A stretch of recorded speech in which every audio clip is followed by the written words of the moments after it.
కొన్ని విషయాలు ఆలోచించేద్దాం మనం అందరం కలిసి. విషయాలు ఏంటంటే, మనం ఏదైనా సినిమాలు చూసినప్పుడు, అందరం సినిమా చూసినప్పుడు అనుభవం ఉందని మనకు. సినిమా చూసినప్పుడు ఆ సినిమాలో మనం ఎప్పుడు ఎన్నుకునే క్యారెక్టర్ ఏంటయ్యా అంటే హీరో క్యారెక్టర్ ఎన్నుకుంటాం. ఎందుకంటే మంచి కార్యాలు చేస్తాడు కాబట్టి. లేదా ఆ సినిమాలో దయాగుణం కలిగిన వారెవరు ఉంటే ఆ క్యారెక్టర్ని ఇష్టపడుతుంటాం. కానీ వీళ్ళని ఇష్టపడం మనం. సాడిస్టులు ఉంటారు సినిమాలో, కోడల పైన సాడిజం చూపించే వాళ్ళు ఉంటారు, వాళ్ళని ఇష్టపడం. స్త్రీలైన వారిపైన సాడిజం చూపించే పురుషులు ఉంటారు, వాళ్ళని ఇష్టపడం. ఒక మంచి క్యారెక్టర్ కలిగినటువంటి వాళ్ళనే ఇష్టపడుతుంటాము. కొందరైతే స్ఫూర్తిగా కూడా తీసుకుంటారు, మంచి క్యారెక్టర్ కలిగిన వాళ్ళని ఇష్టపడాలి.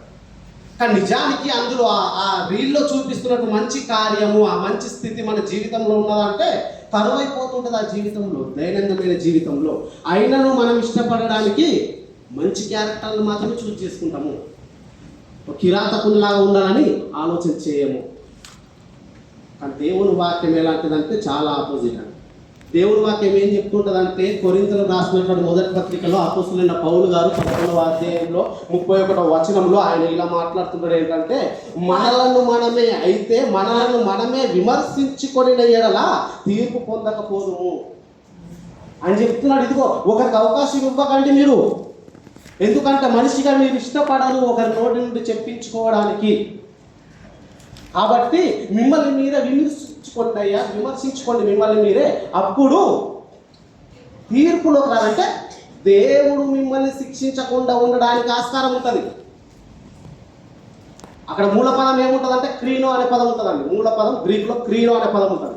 ఆ క్రీనో పదానికి అర్థం ఏం తెలియజేస్తుందంటే, దేవుని శిక్షను తప్పించుకోవడానికి ఒక మార్గం ఏంటంటే నా తప్పిదములు నేనే ఒప్పుకోవడం. అవునయ్యా నేను తప్పు చేశానని ఒప్పుకోవడము.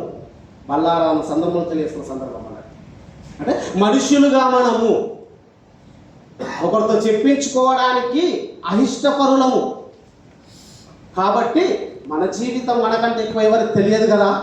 కాబట్టి మిమ్మల్ని మీరే పరీక్షించుకోండి, విమర్శించుకోండి, నా జీవితం ఇలా ఎందుకున్నదని అని ఒక ఆజ్ఞను చూస్తుంటాం మనం. అయితే ఈరోజు మనం మాట్లాడుకోబోయే సందర్భం ఏంటంటే, కార్యారంభము కంటే కార్యాంతము మేలు. ఈ మాట మనము నానేన సొలొమోను గారు ప్రసంగి గ్రంథంలో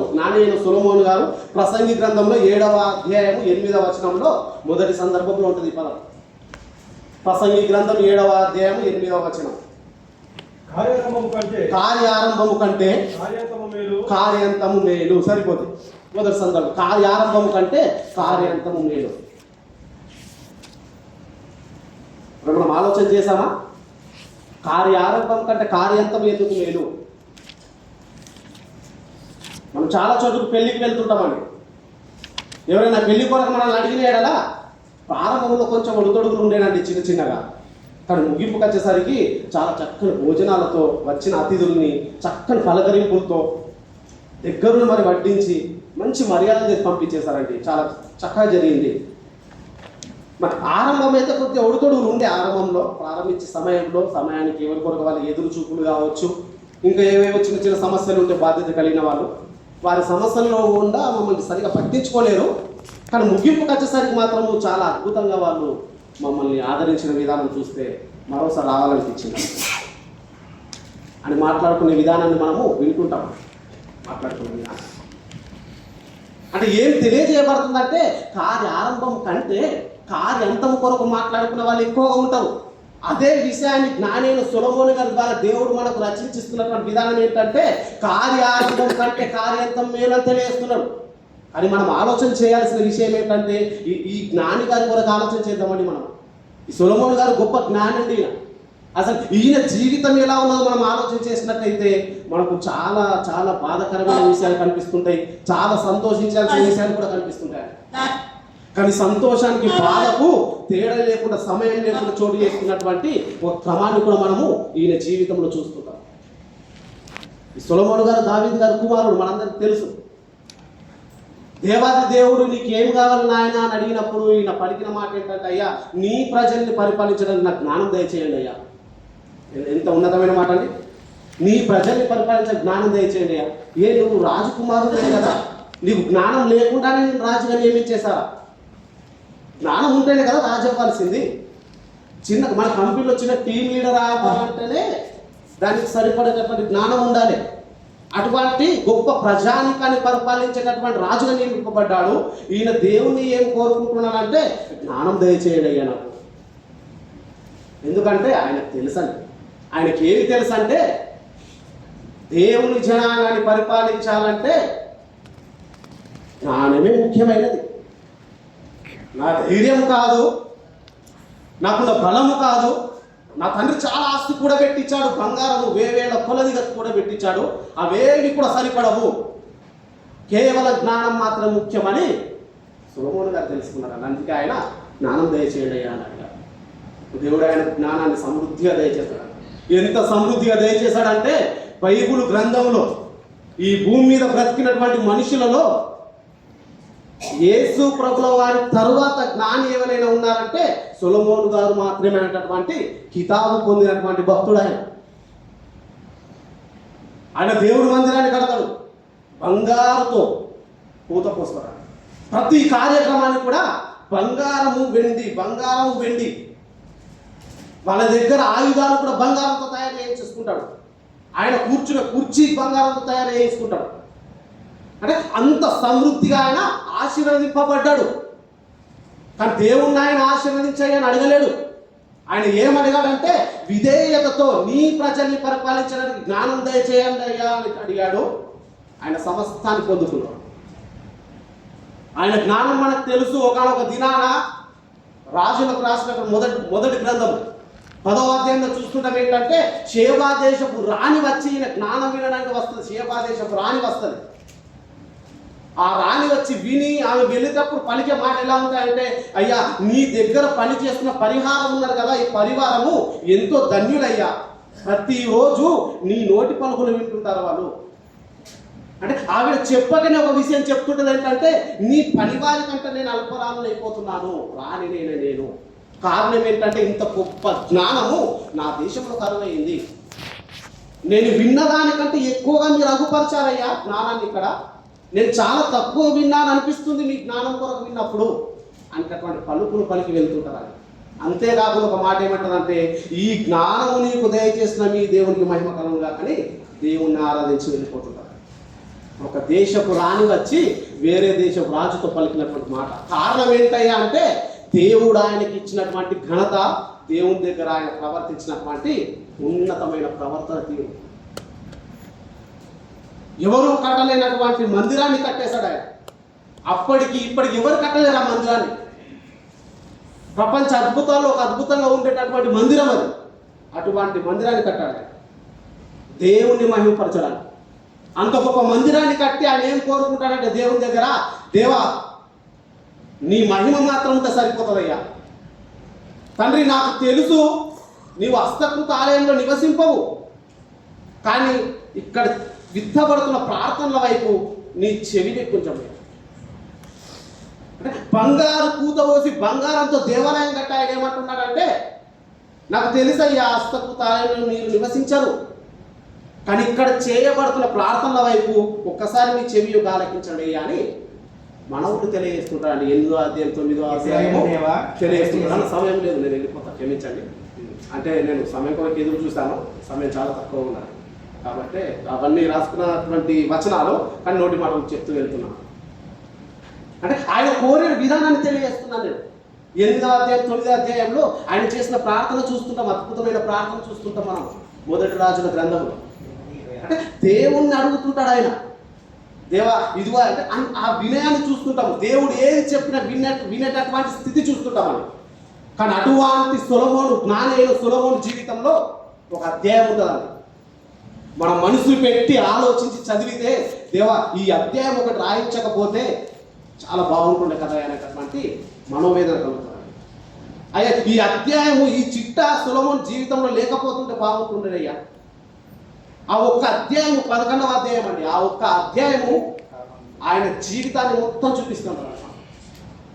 అయ్యో ఎలా ఉండే అయ్యా సొలొమోను గారు, ఇంత అద్భుతంగా ఉండే కదా, ఇలా మారిపోయాడేంటి? ఒకనొక దినాన దేవుని మాటలే నమ్మేటోడు, దేవుని మాట ఎలా సెలవిస్తారా చేసేటోడు, దేవుని మాట వింటూ తన ప్రయాణాన్ని కొనసాగించినటువంటి భక్తుడు ఈ చివరి ఆయన ముగింపు దశలకు వచ్చేసరికి ఏమైపోయిందంటే భార్యల మాట వినడం స్టార్ట్ చేశాడు. కామ తురాత గలవాడే 300 అతనికి 700 మంది రాజకుమార్తెలైన భార్యలను 700 మంది రాజకుమార్తెల భార్యలు ఉంటే 300 మంది ఉపవతులుగా కలిగి ఉండిరి. సుమారు 1000 మంది భార్యలతో ఆయన జీవనాన్ని కొనసాగించాడు.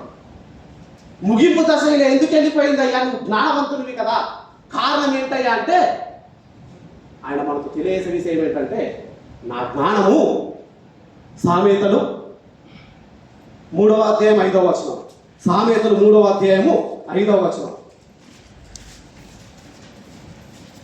నీ స్వబుద్ధిని ఆధారం నీ స్వబుద్ధిని ఆధారము చేసి కొనక నీ పూర్ణ హృదయంతో యెహోవా యందు నమ్మకముంచుము, నీ ప్రవర్తన అంతటి యందు ఆయన అధికారమును ఒప్పుకొనుము, అప్పుడు ఆయన నీ త్రోవలను సరళము చేయును. ఆయన స్వహస్తాలతో రాసిన మాట అండి. అయ్యా నీ జ్ఞానం ఏమైపోయింది అయ్యా సొలొమోను గారు అంటే ఆయన సెలవిచ్చే మాట ఏంటంటే స్వబుద్ధిని ఆధారం చేసుకున్నాను, మీరు నాలో ఉండకండి, మీ స్వబుద్ధిని ఆధారం చేసుకొని బ్రతకకండి, మీ స్వబుద్ధిని ఆధారం చేసి కొనక నీ పూర్ణ హృదయంతో యెహోవా యందు నమ్మకముంచుము, నీ ప్రవర్తన అంతటి యందు ఆయన అధికారంలో ఒప్పుకొనుము, అప్పుడు ఆయన నీ త్రోవలను సరళము చేయును. దేవుడు మన త్రోవలను సరళము చేస్తే ఈ కామ తురాత మన జీవితంలోకి రాదు, లోభం మన జీవితంలోకి ప్రవేశించదు. ఏం జరిగిపోయిందా అంటే నాకు తెలియకుండా నా స్వబుద్ధిని ఆధారం చేసుకున్నానయ్యా అనే ఆయన ప్రత్యుత్తరం. ఎలా మారిపోయిందయ్యా ఆయన జీవితం అంటే 11వ అధ్యాయంలో రాజులు రాసినటువంటి మొదటి గ్రంథం, రాజుల మొదటి గ్రంథం 11వ అధ్యాయంలో 7వ వచనం. సొలొమోను కేమేషు మోయాబు హేయమైన దేవతలకు మెరేకు అను అమ్మోనీయుల దేవతలను యెరూషలేము ఎదుట ఉన్న కొండల మీద బలిపీఠము కట్టించాడన్నది. ఏంటండి? హేయమైన దేవతలకు బలిపీఠం కట్టించాడంట. హేయమైన దేవతలు. ఆయన ప్రారంభ దశ ఎలా ఉన్నారంటే సైన్యములకు అధిపతి అయినటువంటి నిజమైన దేవునికి మందిరాన్ని కట్టించాడట. నిజమైన దేవునికి మందిరం కట్టించినట్టు ఆయన ముగింపు దశకు వెళ్ళిపోయేసరికి హేయమైన దేవతలకు బలిపీఠం కట్టించాడట. ఆలోచించేదా? ఇది అనిపించడం లేదా? నిజంగా ఆయన ప్రారంభమే ఈ హేయమైన దేవతను మొక్కేది ఉండే. ఆయన ముగింపులో నిజ దేవుని ఆరాధించేది ఉండే. చాలా బాగుంటుండే. ఆయన ప్రారంభము ఆయన తెలియకుండా ఏదో తప్పిదములు పడిపోయేది ఉండే. కానీ ముగింపు దశకు వచ్చేసరికి నిజదేవుని తెలుసుకొని పశ్చాత్తాపంతో ఆయన పాదాల దగ్గర బ్రతికి ఎంత బాగుంటుండే. కానీ ఆయన జీవితం ఎలా మనకు తిరిగిపోయిందంటే ప్రారంభం చాలా అద్భుతంగా ఉన్నది. చాలా అద్భుతంగా ఉన్నది ప్రారంభం. దేవుని మాట తప్ప ఏ మాట వినకుండా బ్రతికినటువంటి ఆయన ముగింపు దశకు వచ్చేసరికి భార్యల మాట వింటున్నాడు ఆయన. ఆ భార్యలు ఎటువంటి వాళ్ళంటే అన్య జనాంగం నుండి వచ్చినటువంటి భార్య. వారి మాటలు విని చేసిన విధానం ఏంటంటే హేయమైనటువంటి దేవతలుగా పిలువబడుతున్న వాటికి బలిపీఠాలు కట్టించాడు. బలి అర్పించడానికి కట్టించాడు. అంటే మనసు త్రిప్పివేయబడిందండి సొలొమోను. ఆయన విధానం ఆయన రాస్తున్న మాట ఏంటంటే అయ్యా ఇది ఒక కార్య ఆరంభము కంటే కార్య అంతము మేలు. క్రైస్తవులుగా మన కార్య ఆరంభం ఎప్పుడు ప్రారంభమవుతుందంటే బాప్తిస్మం తీసుకున్న తర్వాత ప్రారంభమవుతుంది. బాప్తిస్మం తీసుకున్న తర్వాత మన కార్యారంభం ప్రారంభమవుతుంది. మనం పరీక్షించుకోవాలి. ఎన్ని ఒడుదొడుగుల మధ్య ప్రయాణం చేస్తూ ముందుకెళ్ళినను నేను ఎలా బ్రతుకుతున్న దేవుడు మన ఆలోచన మనం జరుపుకుంటాం. కొత్త నిబంధనకు వచ్చేసరికి మనకు ఇంకొక భక్తుడు కనిపిస్తాడు. ఆయన ప్రారంభంలో భక్తుడు అని పిలవడం మంచి విషయం. కానీ చివరి దశకు వెళ్ళేసరికి ఆయన భక్తుడు అనడానికి మన మనసు ఒప్పుకోదు. అటువంటి స్థితి కలిగిన వ్యక్తి యేసు ప్రభువు వారు 70 మంది శిష్యులు ఎంచుకుంటే ఆ 70 మందిని వడగట్టినప్పుడు 12 మంది మిగిలిపోతారు. ఆ 12 మందిలో ఇస్కరియోతు యూదా కూడా ఉన్నాడు. మత్తయి సువార్త 10వ అధ్యాయంలో చూస్తుంటే వారి చిట్ట 12 మందిలో ఇస్కరియోతు యూదా కూడా ఉంటాడు ఆయన. కానీ అదే ఇస్కరియోతు యూదా దినదినం ఎలా మారిపోయిందనే స్థితి అంటే ఒకనొక దినాన తను ఎవరితోనైతే భోజనం చేశాడో అతన్నే అప్పగించడం స్థితికి మారింది. కారణం ఏంటంటే ధనాన్ని ఆశించి. ఇది యేసు ప్రభువు వారికి తెలియదండి ఈయన మోసగాడని తెలుసు కదా ఆయనకు. శాస్త్రులు పరిసయ్యులు వారి హృదయంలో అనుకుంటుంటారు.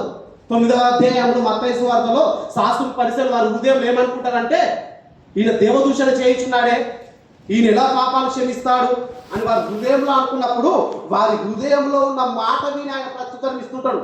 వారి హృదయంలో ఉన్న మాట విని ఆయన ఏమంటాడంటే, ఇదిగో యేసు వారి తలంపులను గ్రహించి మీరెందుకు మీ హృదయంలో దురాలోచనలు చేయించున్నారు?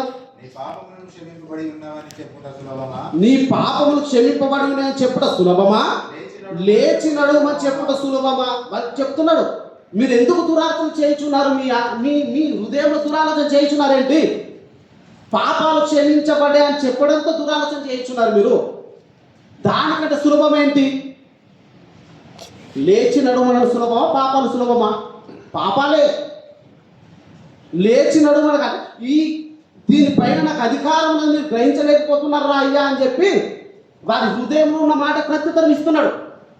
అంటే ఒక వ్యక్తి హృదయంలో ఉన్న మాటకు ప్రత్యుత్తరం ఇచ్చేటటువంటి శక్తి కలిగిన దేవుడు తనతో పాటు భోజనంలో చేసినటువంటి వ్యక్తి హృదయంలో ఏముందో తెలియదా? తెలుసు ఆయనకు. అని ఆలోచన చేశాడండి. మారకపోతాడా యూదా? అవకాశం ఇస్తూనే ఆయనతో పాటు ప్రయాణం కొనసాగించాడు. అవకాశం ఇస్తూనే ఒకనొక చోట ఇదిగో అత్తరు బుద్ధి పగలగొట్టి ఆయన పాదాలు కడిగినప్పుడు ఆ స్త్రీ రాగానే వెంటనే ఆ స్త్రీతో పలుకుతున్న మాట ఇస్కరేతు గారు వెంటనే పలుకుతారండి శిష్యులకు సహా. అమ్మా ఇవి బీదలకు ఇచ్చిన ఆ డబ్బు బీదలకు సహాయపడుతుంది కదమ్మా అని పలుకుతారు. గ్రంథకర్త వెంటనే ఆయన మనసును అక్కడ వెల్లడి పడుతుంటాం. మనం ఆయన పలికింది, ఆ మాట పలికింది బీదల మీద ప్రేమతో కాదయ్యా అని చెప్తుంటాడు. యోహాను గారు రాసినటువంటి సువార్తలో 12వ అధ్యాయంలో మొదటి నుండి 4, 5, 6 వచనాలు ఉంటాయి. ఆయన ఆ మాట పలికింది బీదల మీద శ్రద్ధతో కాదయ్యా.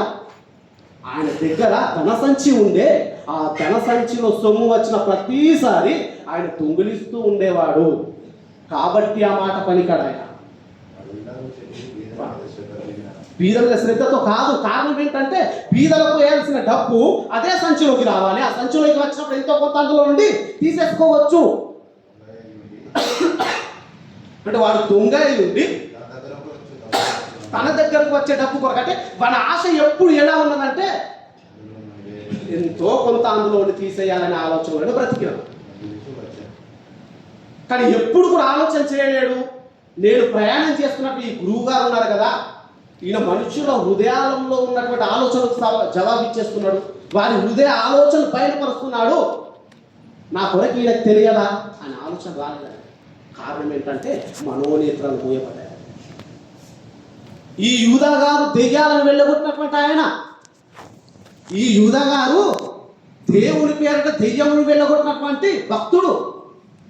ప్రారంభ దశ ఆయన దెయ్యములను వెళ్ళగొట్టేసి ఒక దినాన్ని పలుకుతుంటాండి. దెయ్యములను వెళ్ళగొట్టేసి వచ్చి 10వ అధ్యాయం 20 వచనం లూకా సువార్తలో 10వ అధ్యాయం 20 వచనం లూకా సువార్తలో దెయ్యాలు వెళ్ళిపోయినాయి అని సంతోషిస్తుంటారు శిష్యులందరూ వచ్చి.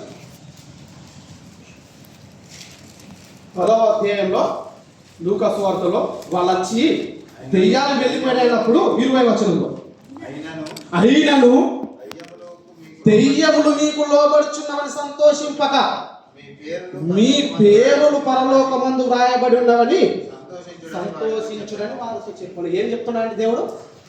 అయ్యా ఈ దెయ్యాలు మీకు లోబడుతున్న సంతోషిస్తున్నారు కదా, ఆ సంతోషం వ్యర్థము. అలా సంతోషించకండి. మీ పేరులు పరలోకమందు వ్రాయబడి ఉన్నాయి కదా, వాటి కొరకు సంతోషించండి. అంటే పరలోకంలో వ్రాయబడ్డ మీ పేరులో కొరకు సంతోషించండి. అందులో ఎవరున్నారండి? యూదా గారు ఉన్నారు, ఇస్కరియోతు యూదా గారు ఉన్నారు. ఆయన పేరు పరలోకమందు వ్రాయబడి ఉన్నదంట. అది ఆయన ప్రారంభ దశలో పరలోకంలో వ్రాయబడినటువంటి పేరు యూదా గారిది. ఆయన ముగింపు దశ ఎలా మారిపోయిందంటే అపోస్తుల కార్యంలో 1వ అధ్యాయంలో చూసుకుంటామండి. అపోస్తుల కార్యం 1వ అధ్యాయం 25వ వచనం.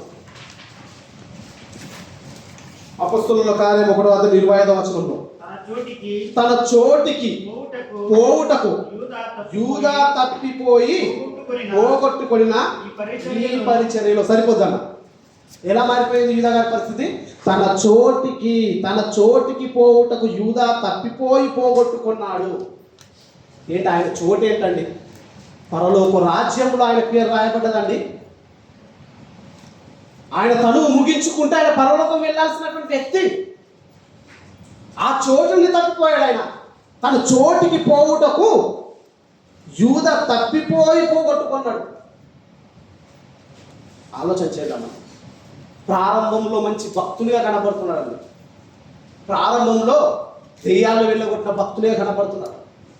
ఇంకా అద్భుతం ఏంటంటే వీరందరూ కలిసి పస్కా రొట్టె విడిచినప్పుడు 26వ అధ్యాయము మత్తయి సువార్తలో పస్కా రొట్టె విడిచినప్పుడు యేసు ప్రభువు వారితో పాటు గిన్నె పట్టుకొని అందించేటటువంటి వ్యక్తి అండి ఆయన. గిన్నె అందిస్తున్న వ్యక్తి ఆయన చెప్తున్నాడు, అయ్యా ఇదిగో ఈ గడియ రాబోతున్నా అన్నప్పుడు ఈయన మెల్లగా సనుక్కుంటూ అయ్యా నేనా అన్నప్పుడు నీవు అన్నట్టే అయ్యా అని చెప్తున్నాడు. అంటే ఆయన చెప్పేశారు నీవు అన్నట్టే, అంటే నీకు తెలుసు కదా అని చెప్తున్నారు. నేరుగా గద్దించినను ఆ గద్దింపుకు ఏమాత్రం నోచుకోలేనటువంటి వ్యక్తి అండి యూదా. చివరిలో పశ్చాత్తాపం కలిగిన అపవాది వదిలిపెడుతుందా? అపవాది స్థితి ఎలాంటిదంటే ఏ క్షణం నేను మనకు నిద్ర వస్తుండొచ్చు, మన శరీరాలు అలసిపోతాయి. ఆరాధనలో పాడుకున్న పాటలో ఉన్నతమైనటువంటి పలుకు పాడుచున్నప్పుడు గ్రహించిన పలుకు ఏంటంటే మొదటి చరణంలో గువ్వలకు గూళ్ళు ఇష్టం, కోయిలకు పాటిష్టం, నాకేమో నువ్వు ఇష్టం, నీ సన్నిధి ఇష్టం. పెద్ద అబద్ధము. సిగ్గులేమో చెప్పుకోవాలి అందరూ. పెద్ద అబద్ధము. సన్నిధి ఇష్టమైతే సన్నిధికి అసలు విలువిస్తాం కదా, ఇవ్వమా? పెద్ద అబద్ధం అది. ఆరాధికమూర్తి స్వర్గస్తులు ఆయన చెప్పిన మాట నెరవేరుస్తున్నాం. దేవుని మాట నెరవేరుస్తున్నాం కానీ ఆయన చెప్పిన మాట నెరవేరుస్తున్నాం. క్రైస్తవుల అబద్ధాలు పాడుతనడానికి నిర్వచనంగా కనపడుతున్నాం. అలా అంటే వ్యక్తి జీవితం ఎలా మారిపోయిందంటే ఎవరి మాట వినడానికి ఇష్టం లేదు. అపవాది ఇచ్చే తలంపులు ఎలాంటి అంటే సత్తువ కలిగి శ్రద్ధ కలిగి భక్తిలో కొనసాగించాలనుకున్నప్పుడు మాత్రము వాడు నా తలంపులు మొత్తం దోచేస్తుంటాడు. నేను బ్రతకకుండా చేస్తుంటాడు. మారు మనసు పొంది నేను చేసిన తప్పయ్యా అని పశ్చాత్తాపానికి వచ్చేసరికి వాడు పుట్టించే తలాపు ఎలాంటిదంటే నీకు అర్హత ఉన్నదా బ్రతకడానికి? నీ ఎవరిని అప్పగించావో చూసినావా? ఏ అన్యాయం చేయని వ్యక్తిని అప్పగించావు నువ్వు? అసలు ఇంత గొప్ప అన్యాయం చేసిన అసలు నీకు అర్హత లేదు భూమి మీద బ్రతకడానికి అని మరలా ప్రలోభ పెట్టి ఉరి వేసుకొని చనిపోయేటువంటి స్థితికి తీసుకెళ్ళాడు యూదా గారు. ఆ జీవితం ప్రతి ఒక్కరిని వాడు అలాగే పరిశోధిస్తుంటాడు, అలాగే పరీక్షిస్తుంటాడు. భక్తిగా బ్రతకాలనుకున్నప్పుడు భక్తులు తొలగించడానికి ప్రయత్నిస్తున్నాడు. అపవాదితో స్నేహాన్ని కోరుకుంటాడు. తీరా మనసు మార్చి పశ్చాత్తాపం కలిగిన తర్వాత వాడు చేసేది ఏంటంటే ఒక గిల్టీ తీసుకొస్తుంటాడు, అపరాధ లోపం తీసుకొస్తుంటాడు. అవును నువ్వు చేసిన తప్పే, అలా చేయకుండా ఉంటే బాగుంటుండే, నువ్వు ఇలా చేసిన నీకు అర్హత లేదు. కాబట్టి మనము జ్ఞానముగా ప్రవర్తించాలి. జ్ఞానంగా ప్రవర్తించి అయ్యో నేను ఎలాగ నడుచుకుంటున్నాను, దేవుడు నన్ను క్షమించలేడా? క్షమిస్తాడు కదా ఆయన అని చెప్పి ఆయన యుద్ధకు మరలేనటువంటి స్థితి తెచ్చుకోవాలి. కానీ ఆ స్థితి యూదా గారు దూరం చేసుకున్నాడు. ఆయన కార్యారంభం చూసిన ఎడలా చాలా అద్భుతంగా కనపడుతుంది. కార్యారంభం 12 మంది శిష్యులతో చురుకుగా ఉంటున్నాడు. డబ్బు సంచి ఆయన చేతికి అప్పగింపబడ్డదంటే ఎంతో కొంత ఆయనకు లెక్కలు తెలుసు. అంటే 12 మంది శిష్యులలో ఒక మంచి జ్ఞానం కలిగిన వ్యక్తి.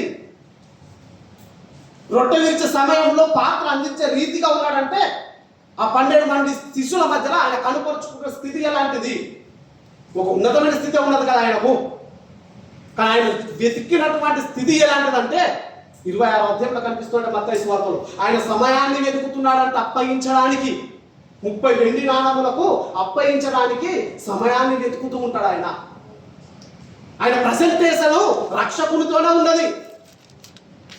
కానీ ఆయన మనసు మాత్రం ఎక్కడున్నా అంటే డబ్బు పైన పెట్టేసుకున్నాడు పూర్తిగా. ఎలాగైనా సరే ఈయన అప్పగించాలి, 30 వెండి నాణం తెచ్చేసుకోవాలి. మరి ప్రారంభ దశ అది కాదే ఆయనది. ప్రారంభంలో ఆయన సంతోషిస్తున్నాడు. 70 మంది శిష్యులలో ఉన్నప్పుడు సంతోషించినాడు. అయ్యా దెయ్యాలు నాకు లోబడ్డాయి అని చెప్పి సంతోషంగా చెప్తున్నాడు వచ్చి వారందరితో పాటు కలిసి. కానీ ముగింపుకు వెళ్ళేసరికి చదువుకోలేనటువంటి ముగింపు ఉన్నదండి. యూదా గారు ఇస్కరియోతు యూదా ఒక భక్తుడు అని ఎవరైనా చెప్పిన ఇలా సహించగలుగుతామా? మనం ఒప్పుకోము. ఆయన భక్తుడు ఏంటండి?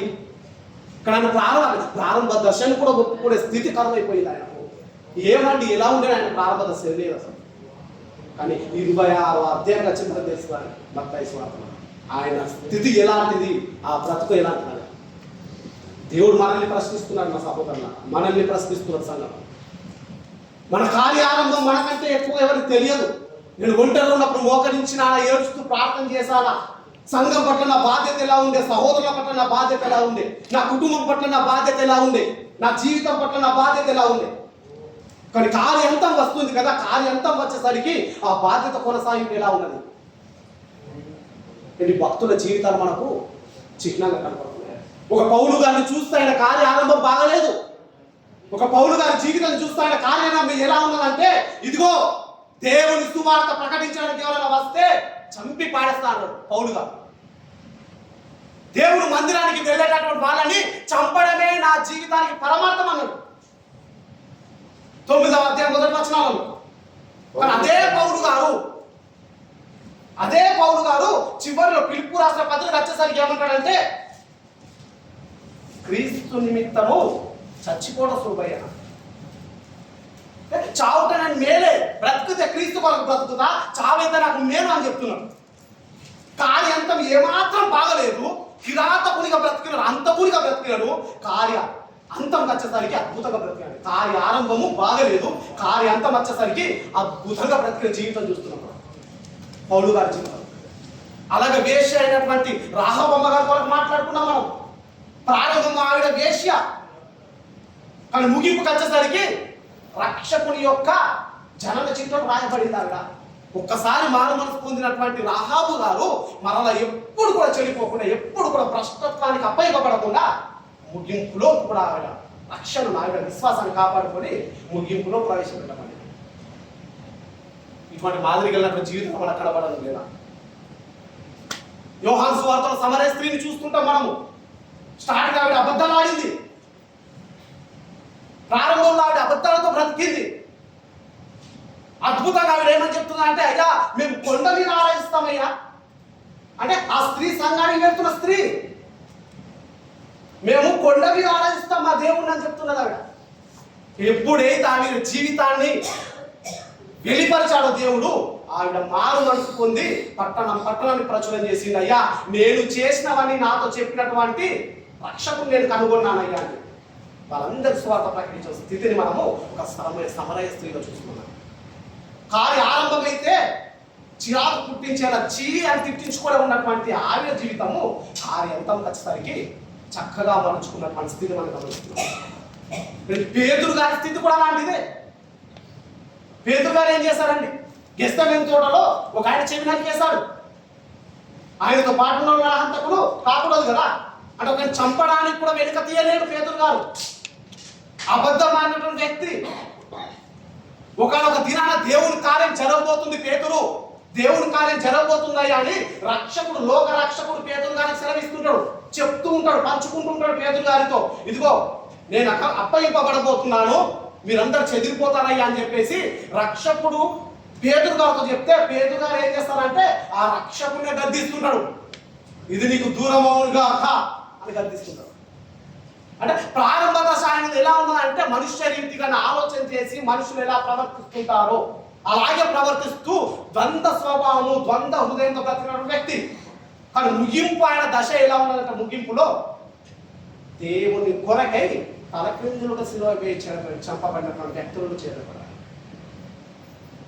నాకు సిలువ మరణమే ఉన్నది కదా, కానీ నేను ఆయన మహానుభావునంత గొప్పవాణ్ణి కాదు, కాబట్టి నన్ను తలక్రిందులుగా సిలువ వేయండి అని చెప్పి చనిపోయిన స్థితి మనం గమనిస్తున్నాం. ఆలోచన చేద్దామని దేవుడు ఏమి కోరుకుంటున్నాడు సమానం. యెహెజ్కేలు గ్రంథంలో ప్రవక్త యెహెజ్కేలు గారితో దేవుడు మాట్లాడుతున్న మాట, దేవుడు మన నుండి కోరుకుంటున్న మాట యెహెజ్కేలు గ్రంథాలు ఒకసారి చూద్దాం. యెహెజ్కేలు గ్రంథంలో 18వ అధ్యాయంలో 21 నుండి కొన్ని మాటలు ఇలా ఉంటాయి. 18వ అధ్యాయము. అయితే దుష్టుడు తాను చేసిన పాపములన్నిటిని విడిచి నా కట్టడలన్నిటిని అనుసరించి నీతిని అనుసరించి న్యాయం జరిగించిన యెడల అతడు మరణమునొందడు. అవశ్యంగా అతడు బ్రతుకును. చేసిన అపరాధములలో ఒకటి జ్ఞాపకములోకి రాదు. అతని నీతిని బట్టి అతడు బ్రతుకును. దుష్టుడు అయితే 23 చూడు, దుష్టుడు మరణం నొందుట చేత నాకు ఏమాత్రమైన సంతోషం కలుగునా. దేవుడు చెప్తున్న మాట అండి, దుష్టుడు మరణం నొందుట చేత నాకు ఏమాత్రం సంతోషం కలుగునా. వారు తమ ప్రవర్తనను దిద్దుకొని బ్రతుకుటే నాకు సంతోషం. ఇదే ప్రభువు యెహోవా వాక్కు. అని చెప్తున్న మాట ప్రారంభంలో ఏం చెప్తున్నాడంటే దుష్టుడు తాను చేసిన పాపములన్నిటినీ విడిచి నా కట్టడలన్నిటిని అనుసరించి నీతిని అనుసరించి న్యాయం జరిగించిన ఎడల అతడు మరణం నొందడు, అవశ్యముగా అతడు బ్రతుకును. దుష్టుడు మంచిగా బ్రతికిన ఎడల ఆయనకు మరణం ఎందుకు సంభవిస్తుంది? ఎడబాటు రాదు ఆయనకు, ఆయన బ్రతుకుతాడని చెప్తున్నప్పుడు ఆయన మరణ చెప్తూ 22వ వచనంలో అతడు చేసిన అపరాధములలో ఒకటి జ్ఞాపకంలోనికి రాదు, అతనిని నీతిని బట్టి అతడు బ్రతుకును. దుష్టుడు ప్రారంభ స్థితి ఏంటంటే దుష్టత్వము, కానీ ఆయన ముగింపు దశ ఎలా మారిపోతుందంటే నీతిగా నడుచుకోవడం ప్రయత్నించి నీతి క్రియలు చేస్తూ బ్రతుకుచున్నాడు దేవుని పైన ఆధారపడి. పాత నిబంధనలో చెప్తున్న మాట. అయితే తన ప్రారంభంలో చేసిన దుష్టత్వం ఏది కూడా స్మరణకు తెచ్చుకొని అంటున్నాడు దేవుడు. అదే జ్ఞాపకంలో తెచ్చుకోను, తన నీతిని బట్టి అతడు బ్రతుకును, అతను బ్రతకనిస్తాడు, ఆయన నీతిని బట్టి బ్రతకనిస్తాడు, అతడు చేసిన అపరాధంలో ఒకటి జ్ఞాపకంలోనికి రాదు అని చెప్తున్నాడు. అది ఒక భాగం అయితే, రెండవ భాగం ఏం చెప్తున్నాడంటే 23, 24 వచనంలో దుష్టులు మరణం నొందుట చేత నాకేమాత్రమైన సంతోషం కలుగునా? మీరు అనుకుంటున్నారేమో దుష్టులు ఎప్పటికీ మరణించాల్సిన వాళ్ళే. లోక దృష్టి ఏంటంటే నా మట్టుకు నేనే నీతిమంతుణ్ణి, నా ముందు కనిపించేటోళ్ళందరూ కూడా అపవిత్రుడు. ఇదే సొలొమోను గారు సామెతల్లో 24వ అధ్యాయం 24వ అధ్యాయం 26వ వచనంలో ఆయన చెప్తుంటే ఏంటంటే ఒకరి ప్రవర్తన ఆయన దృష్టికి యథార్థం కనబడుతుందని చెప్తుంటాడు ఆయన. అంటే మిగిలిన వాళ్ళందరూ కూడా వ్యక్తి ప్రవర్తనకు, వ్యక్తి దృష్టికి అపవిత్రుడు, మంచి వాళ్ళు కాదు. కానీ దేవుడు ఏమని చెప్తున్నాడు? దేవుడు చెప్తున్న మాట ఏంటంటే మీరు అనుకుంటున్నారేమో దుష్టుల మరణం నొందుట చేత నాకేమాత్రమే సంతోషం కలుగునా? వారు తమ ప్రవర్తనను దిద్దుకొని బ్రతుకుటే నాకు సంతోషము, ఇదే ప్రభువు యెహోవా వాక్కు. అయితే నీతి పరుడు తన నీతిని విడిచి పాపం చేసి దుష్టుడు చేయు ఏ క్రియలన్నిటి ప్రకారం జరిగించిన అతడు బ్రతుకునా? ప్రారంభం నీతిమంతుడు, నీతి పరుడు తన నీతిని విడిచి పాపము చేసి దుష్టుడు చేయు ఏ క్రియలన్నిటి ప్రకారం జరిగించిన అతడు బ్రతుకునా? ప్రారంభంలో ఒక దుష్టుని చూస్తాము. దుష్టుడు తన దుష్టత్వం విడిచిపెట్టి నీతిగా బ్రతికినప్పుడు ఎన్నటిని కూడా వాడి దుష్టక్రియలు జ్ఞాపకం చేసుకోనయ్యా అని చెప్పాడు. రెండవ దశలో ఏం చెప్తున్నా అంటే అయితే నీతి పరుడు తన నీతిని వదిలిపెట్టేసి దుష్టత్వాన్ని చేయడానికి కూరుకుంటే ఆయన బ్రతుకుతాడు అనుకుంటున్నారా? అంటే రక్షింపబడతాడు అనుకుంటున్నారా? ఏమాత్రం రక్షింపబడడం అని చెప్తున్నారు. అంటే ప్రారంభ దశ బాగలేదు, కానీ ముగింపు దశకు వచ్చేసరికి మారండి అని చెప్తున్నట్టు మాట. సొలొమోను గారు జ్ఞాని సొలొమోను తెలుసుకున్నాడు ఆయన. అయ్యో ప్రారంభం ఎటువంటి విధంగా నడిచినా సరే కానీ నా ముగింపుకి వచ్చేసరికి నేను దేవునితో హత్తుకొని బ్రతకాలనేటువంటి నిజాన్ని సొలొమోను గారు గ్రహించారు. అందుకే 7వ అధ్యాయం 8వ వచనం ప్రసంగంలో ఆయన చెప్తున్న మాట ఏంటంటే కార్యారంభం కంటే కార్యంతము మేలు. కార్యంతమే మేలు చేసేది. కార్యారంభం కేవలం ప్రాక్టీస్ మాత్రమే, నేర్చుకునేది. నేర్చుకుంటూ కార్యారంభం నుండి ఆ దశ నుండి ముగింపు దశ అడుగు పెట్టాలి. అయితే ముగింపు దశ ఎప్పుడు? చాలా మంచి మాటలు. కార్యారంభం కంటే కార్య అంతము మేలు కదా. అయితే కార్యంతం ఎప్పుడు? ప్రతి క్షణం మన కార్యంతమే. క్రైస్తవునిగా క్రీస్తులో కరగబడిన నేను ప్రతి క్షణం నా కార్యంతమే. ఈ క్షణాన మనం వింటున్నటువంటి ఈ క్షణంలోనే ఈ బిల్డింగ్ ఏమన్నా వెళ్ళిపోయామంటే ఇదే మన కార్యంతం, ఇదే మన ముగింపు దశ. అంటే ప్రతి క్షణం నన్ను నేను పరీక్షించుకోవాలా? ప్రతి క్షణం నన్ను నేను పరీక్షించుకోవాలి. అదే విషయాన్ని జ్ఞాపకం చేసింది పౌలు గారు పరిశుద్ధ ప్రేరకుల 11వ అధ్యాయం మొదటి పత్రికలో 31వ వచనం ఆయన జ్ఞాపకం చేస్తున్నాడు. మనల్ని మనమే విమర్శించుకుందాము అన్నమాట. ప్రారంభంలో చదువుకున్న మాట ముగించుకుందామండి. పేతురు గారు రాసినటువంటి పత్రికలో 2వ పత్రిక చివరి మాట చూసుకొని ముగించుకుందాం. అక్కడ చెప్పబడుతున్న మాట ఏంటంటే భక్తుల కొరకు, భక్తులు వాళ్ళ భక్తిని చక్కగా కొనసాగించిన తర్వాత ఆ భక్తులు కొన్ని అబద్ధ బోధనలు వచ్చేసాయి. వారి భక్తిని కొనసాగించిన సమయంలో అబద్ధ బోధనలు ఎలాంటి ప్రక్రియలకు తీసుకెళ్ళాయంటే ధనాన్ని ఆశించడం ప్రక్రియలకు తీసుకెళ్లిపోయాయి, లోపాన్ని సంపాదించడం ప్రక్రియలకు తీసుకెళ్లిపోయాయి, అహాన్ని సంపాదించడం ప్రక్రియలకు తీసుకెళ్లిపోయాయి. అంటే వారి భక్తి ముగింపులోకి వెళ్ళేసరికి ఎలా మారిపోతుందంటే అపవాది దగ్గర స్థితికి మారిపోయింది.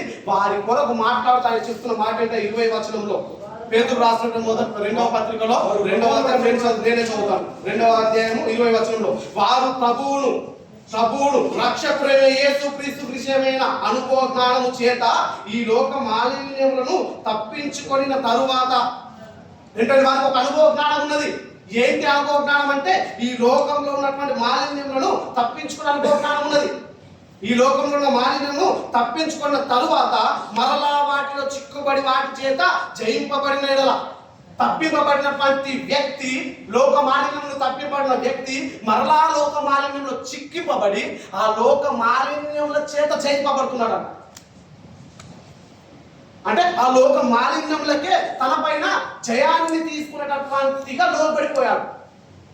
లోక మాలిన్యముల చేత జయింపబడిన ఎడల వారి కడవరి స్థితి మొదటి స్థితి కంటే మరి చెడ్డదగును. అంటే వారి ముగింపు దశ ప్రారంభ దశ కంటే చెడ్డదైపోతుంది. ప్రారంభం చెప్తున్న మాట అదే కదా, ప్రారంభ దశ కంటే ముగింపు దశ ఉన్నతంగా బ్రతకాలని చెప్తున్న మాట. అయితే భక్తి కొనసాగిస్తున్న తరుణంలో ఒకనొక దినాన ఈ లోక మాలిన్యం విడిచిపెట్టినటువంటి భక్తి పరుడు విశ్వాసి మరలా లోక మాలిన్యంనే తన పైన జయంగా కొనసాగించిన ఎడల వారి కడవరి స్థితి మొదటి స్థితి కంటే మరి చెడ్డదగును. వారు నీతి మార్గము అనుభవపూర్వకంగా తెలుసుకొని తమకు అప్పగింపబడిన పరిశుద్ధమైన ఆజ్ఞలను తెలియపోవుట కంటే ఆ మార్గము అనుభవపూర్వకంగా తెలియకైనట్టే వారికి మేలు. వారికి ఒకనొక దినాన పరిశుద్ధమైన మార్గము తెలియజేయబడదు. చక్కగా బోధింపబడినటువంటి పరిశుద్ధమైన మార్గము, ఆ మార్గం నుండి వాళ్ళు తొలగిపోతున్నారు. అయితే దేవుడు చెప్తున్న మాట ఏంటంటే అయ్యో అయ్యో ఇంత చెడ్డకార్యం జరుగుతున్నదేంటి, తమకు అప్పగింపబడినటువంటి పరిశుద్ధమైన ఆజ్ఞ నుండి తొలగిపోవుట కంటే ఆ మార్గము అనుభవపూర్వకంగా వాళ్ళు తెలుసుకోక ఉంటే మేలు కదా. వాళ్ళకు నిజమైన మార్గము తెలియకుండా మేలుంటుండే, తెలుసుకొని చెడిపోతున్నారండి నా జనులు. వారికి తెలియకుండా చెడిపోయినా కానీ ఏదో ఒక కృప వాళ్ళని ఆలోచిస్తున్నాడేమో, కానీ వారికి తెలుసు నిజమైన మార్గం ఏంటో తెలుసు, అనుభవపూర్వకంగా తెలుసుకున్నారు. తెలుసుకున్న తర్వాత వాళ్ళు చెడిపోతున్నారే అని రాబోతున్నటువంటి పరిశుద్ధాత్మ దేవుని చూస్తున్నాం కదా.